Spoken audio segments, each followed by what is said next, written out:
নমস্কাৰ বন্ধুসকল, আজি এই ভিডিঅ'টোৰ জৰিয়তে মই আপোনালোকৰ সৈতে অৰুণোদয় আঁচনিখনৰ বিষয়ে কিছু কথা আলোচনা কৰিবলৈ চেষ্টা কৰিম। আপোনালোকৰ ঘৰত যদি কোনোবা অৰুণোদয় আঁচনি টকা পোৱা হিতাধিকাৰী আছে বা আপুনি যদি অৰুণোদয় আঁচনিখনৰ পৰা টকা পায়, তেনেহ'লে এই ভিডিঅ'টো আপোনাৰ বাবে এটা বিশেষ ভিডিঅ' হ'বলৈ গৈ আছে। কাৰণ এই আঁচনিখনক লৈ A to Z সকলোখিনি খবৰ মই আপোনালোকক ভিডিঅ'টোৰ জৰিয়তে জনাই দিবলৈ চেষ্টা কৰিম। গতিকে আপোনালোকে ভিডিঅ'টো অকণো স্কিপ নকৰি কণ্টিনিউ শেষলৈকে চাই থাকিব। আৰু এতিয়ালৈকে যদি আমাৰ চেনেলটো আপোনালোকে ছাবস্ক্ৰাইব কৰা নাই, তেনেহ'লে এতিয়াই গৈ চেনেলটো ছাবস্ক্ৰাইব কৰি ল'ব। গতিকে আহক বেছি দেৰি নকৰি আজিৰ দিনটোৰ গুৰুত্বপূৰ্ণ খবৰকেইটাৰ ফালে আগবাঢ়োঁ। আপোনালোকৰ ঘৰখনত যদি অৰুণোদয় আঁচনি টকা পোৱা কোনোবা হিতাধিকাৰী আছে বা আপুনি যদি অৰুণোদয় আঁচনিখনৰ ফালৰ পৰা টকাসমূহ লাভ কৰি আহিছে, তেনেহ'লে আপোনালোকৰ বাবে ভাল খবৰ। আজি হৈছে 10 মাৰ্চ আৰু আজি 11 বজাৰ লগে লগে আপোনাৰ বেংক একাউণ্টত এই আঁচনিখনৰ 9,000 টকা আমাৰ অসম চৰকাৰে প্ৰদান কৰিব। হয়তো আপুনি ভিডিঅ'টো 10 মাৰ্চৰ পিছত 11 মাৰ্চ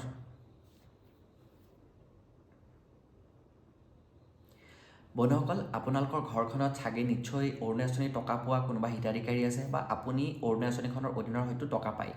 যদি আপোনালোকে এই আঁচনিখনৰ টকা পায়, তেনেহ'লে আপোনালোকৰ বাবে ভাল খবৰ। আপোনালোকে সকলোৱে ইতিমধ্যে নিউজতে হওক বা ইউটিউবৰ বহুতো ভিডিঅ'তে হওক গম পাইছে যে আজি 10 মাৰ্চ তাৰিখে অৰুণোদয় আঁচনিখনৰ 9,000 টকা আমাৰ অসম চৰকাৰে প্ৰদান কৰিবলৈ গৈ আছে। আজি কেইমাহমানৰ আগত ঘোষণা কৰিছিলে মুখ্যমন্ত্ৰীগৰাকীয়ে যে 20 ফেব্ৰুৱাৰী তাৰিখত অৰুণোদয় আঁচনি হিতাধিকাৰীসকলক 8,000 টকা প্ৰদান কৰিব। কিন্তু 20 ফেব্ৰুৱাৰী চমু চাপি অহাৰ লগে লগে পুনৰ মুখ্যমন্ত্ৰীগৰাকীয়ে ঘোষণা কৰিলে যে 20 ফেব্ৰুৱাৰী নহয়, 10 মাৰ্চ তাৰিখেহে এই আঁচনিখনৰ পইচাটো প্ৰদান কৰিব। আৰু যিটো 8,000 টকা দিব বুলি কৈছিলে, সেইটো 1,000 টকা বৃদ্ধি কৰি টোটেল 9,000 টকা কৰিছিলে। এতিয়া এই আঁচনিখনৰ অধীনত যিসকল হিতাধিকাৰী আছিলে, সেই সকলোখিনি হিতাধিকাৰী বৰ্তমান চিন্তাত পৰি গৈছিলে যে এই আঁচনিখনৰ পইচা দিব নে নিদিয়ে। কাৰণ 2-3 মাহ আঁচনিখনৰ পইচা দিয়া নাছিলে, তাৰপিছত যিটো ডেট দিলে সেই ডেটটো পিছুৱাই দিলে। এতিয়া বহুতে ভাবিছে যে 10 মাৰ্চত পইচা দিব নে নাই, হয়তো আভুৱা ভাৰি থৈছে চৰকাৰে, সেই বুলি বহুতে ভাবি লৈছে। কিন্তু এতিয়া আপোনালোকে যদি এই আঁচনিখনৰ অধীনৰ এগৰাকী হিতাধিকাৰী হয়, তেনেহ'লে নিশ্চয় গম পাইছে। আজি মই 10 মাৰ্চ তাৰিখে আপোনালোকৰ আগলৈ এই ভিডিঅ'টো আগবঢ়াই দিছোঁ। আপোনালোকে হয়তো 11 মাৰ্চ 12 মাৰ্চ তাৰিখেও পিছত চাই থাকিব পাৰে এই ভিডিঅ'টো। গতিকে আজি 10 মাৰ্চত দিনৰ 10:30 বজাৰ লগে লগে এই আঁচনিখনৰ অধীনত প্ৰায় 40 লাখ আমাৰ অসমৰ হিতাধিকাৰীয়ে 9,000 টকাকৈ তেওঁলোকৰ বেংক একাউণ্টত লাভ কৰিছে। গতিকে আপুনি পইচা পাইছেনে নাই, ভিডিঅ' কমেণ্ট বক্সত এটা কমেণ্ট কৰি জনাই দিবলৈ নাপাহৰিব। এতিয়া প্ৰথম কথা হ'ল যে যদি আপুনি টকা পোৱা নাই, তেনেহ'লে কিহৰ কাৰণে টকা পোৱা নাই। যিসকল হিতাধিকাৰীৰ নাম ৰেচন কাৰ্ডখনত আছে, যিসকলে অৰুণোদয়ত আগতে আবেদন প্ৰক্ৰিয়া কৰিছিলে বা 3.0 তেওঁলোকে নতুনকৈ আবেদন প্ৰক্ৰিয়া কৰিছিলে, সেইসকল হিতাধিকাৰীয়েহে অৰুণোদয় আঁচনিখনৰ টকা লাভ কৰিব। গতিকে আপুনি যদি অৰুণোদয় আঁচনিত আবেদন প্ৰক্ৰিয়া কৰিছিলে, আপোনাৰ যদি ৰেচন কাৰ্ডৰ নাম আছে, তেনেহ'লে 110% আপুনি নিশ্চিন্ত মনে থাকক, অৰুণোদয় আঁচনিখনৰ পইচা লাভ কৰিব। আৰু যদি আপুনি এগৰাকী পুৰণা হিতাধিকাৰী হয়, যেতিয়া অৰুণোদয় 3.0 ছেপ্টেম্বৰ মাহত আমাৰ চৰকাৰে মুকলি কৰিছিলে, তেতিয়া যদি আপোনালোকে এই অৰুণোদয় আঁচনিৰ পইচা তেতিয়া পোৱা নাছিলে, তেনেহ'লে হয়তো আপুনি অৰুণোদয় আঁচনিৰ পইচা এতিয়া লাভ নকৰিব। যিসকলে অৰুণোদয় 3.0 অধীনত পইচা লাভ কৰিছিলে, সেইসকলে এতিয়া পইচাটো লাভ কৰিব বা ইতিমধ্যে তেওঁলোকে লাভ কৰিছে।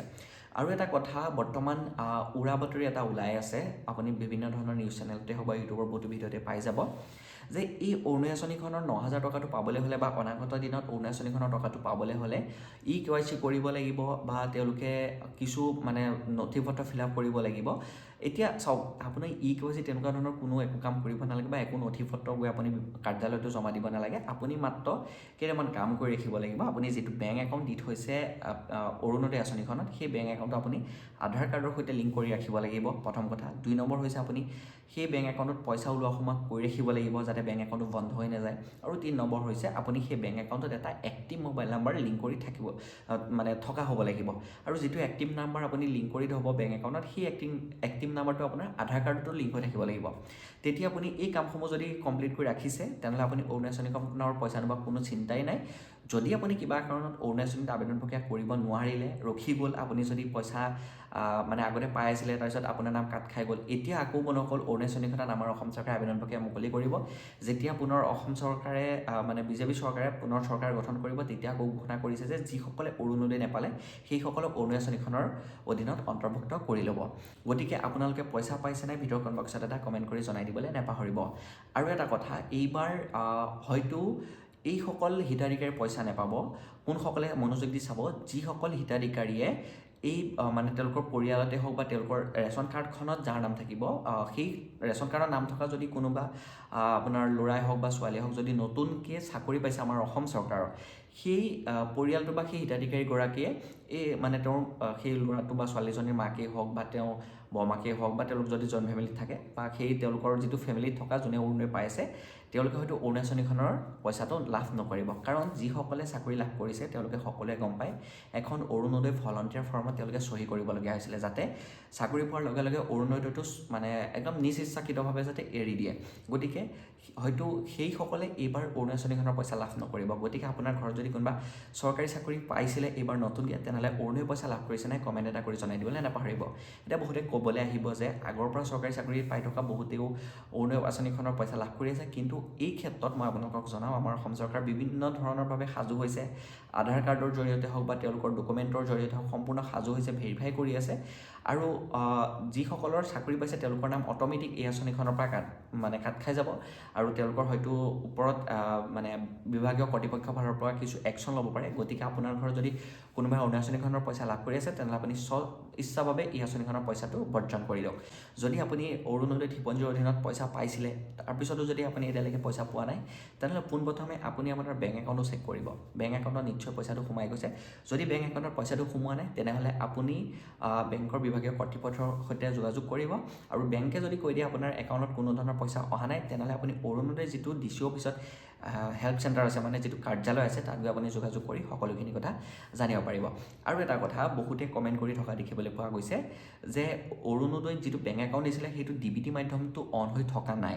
চাওক, DBT মাধ্যম অন হৈ নাথাকিলে আপুনি অসম চৰকাৰৰ হওক বা ভাৰত চৰকাৰৰ হওক যিসমূহ আঁচনি আছে সেই আঁচনিৰ টকাসমূহ লাভ নকৰিব। DBT মাধ্যম অন হৈ থাকিলেহে আপুনি এই আঁচনিখনৰ পইচাটো লাভ কৰিব। আৰু যিসকলৰ DBT মাধ্যমটো অন হৈ থকা নাই সেইসকলৰ আমাৰ অসম চৰকাৰে ব্যৱস্থা কৰিছে যে নিজে DBT মাধ্যমটো অন কৰাই দিছে। আৰু যদি আপুনি নিজে জানিব বিচাৰে যে DBT মাধ্যমটো অন হৈ আছে নে নাই, তেনেহ'লে আপুনি বেংকত গৈ পেলাই যোগাযোগ কৰি আপোনাৰ যদি DBT মাধ্যম অন হৈ থকা নাই DBT মাধ্যমটো আপুনি অন কৰি ল'ব পাৰে। যিটো আপুনি বেংক একাউণ্ট দি থৈছিলে অৰুণোদয়ত সেই বেংক একাউণ্টটোত আপুনি DBT মাধ্যমটো অন কৰি দিয়ক, তেতিয়া 110% পইচাটো সোমাই যাব। এতিয়া বন্ধুসকল, আপোনালোকে এটা কথাই কওক যে এই আঁচনিখনৰ পইচা লাভ কৰিছে নে নাই, আৰু পইচাটো লাভ কৰি কি কামত ব্যৱহাৰ কৰিছে সেইটো যদি পাৰে জনাই দিবলৈ নাপাহৰিব। আৰু লগতে বন্ধুসকল, মই আপোনালোকক এটা কথা কওঁ, এইবাৰ আপোনালোকে 9,000 টকা পালে, ইয়াৰ পিছৰ পৰা আপোনালোকে আকৌ 9,000 টকাকৈ লাভ নকৰে। যেতিয়া আমাৰ অসমত ইলেকশ্যন কমপ্লিট হ'ব, যেতিয়া আকৌ চৰকাৰ আহিব, তেতিয়া আকৌ আপুনি 1250 টকাই লাভ কৰিব।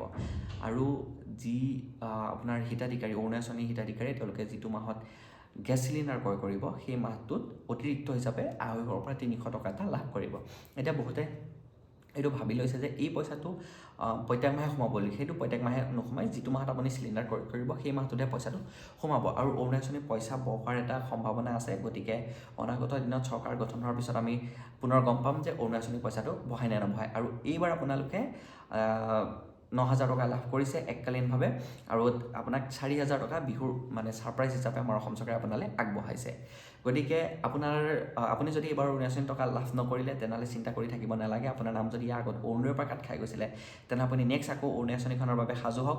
কিন্তু ইয়াত যিখিনি ক্ৰাইটেৰিয়া আছে এই আঁচনিখনৰ, সেই ক্ৰাইটেৰিয়াখিনিৰ ভিতৰত আপুনি অন্তৰ্ভুক্ত হ'লেহে এই আঁচনিখনৰ পইচাটো লাভ কৰিব।